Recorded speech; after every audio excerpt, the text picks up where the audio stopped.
the Pentagon has decided that they are going to scare the shit out of all reasonable people in the United States and Russia and escalate even further with Russia. So the Hill reports that the Pentagon is making a show of force in the Black Sea to counteract Russian influence. So here we go.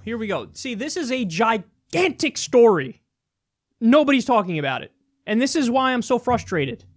Because you know where the Black Sea is? It's by Russia. So what the fuck makes the U.S. think, well, we can go to Russia's doorstep and do a show of force and have our fucking Navy in the sea, and that's totally fine. Could you imagine Russia was in the Gulf of Mexico right now, or Russia was off the coast of New York, or their Navy? Can you imagine what the reaction would be? The reaction would be, whoa, are we going to war? Get the guns ready.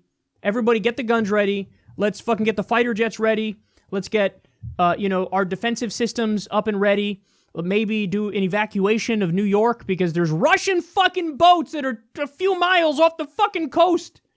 That's what our reaction would be. But when we do it to them, it's viewed as, by definition, defensive, even though it's by their border.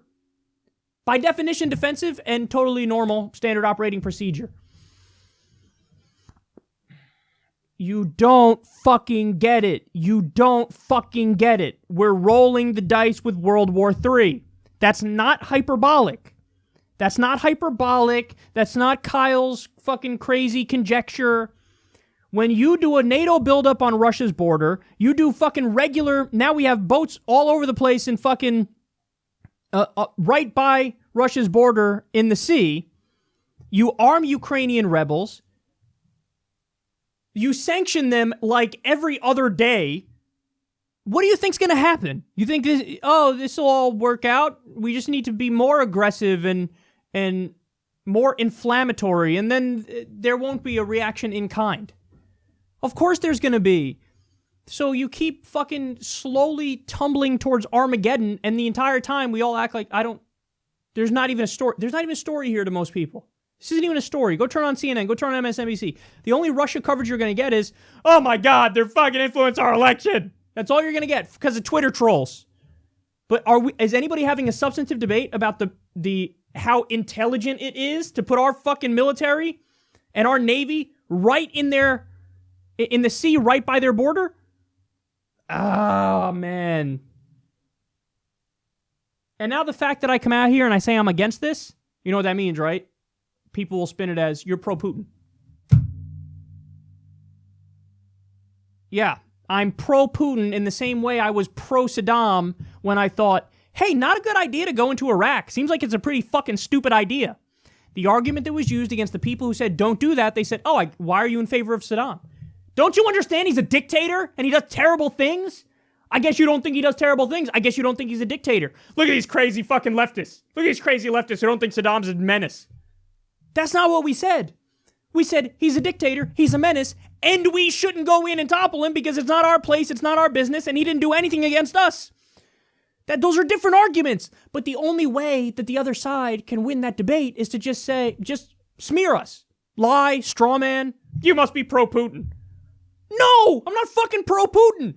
I'm massively, colossally against Putin. He's an authoritarian menace. I'm against Kim Jong-un. He's an authoritarian menace. They can't even turn the fucking lights on at night in North Korea. He's got concentration camps, for fuck's sake.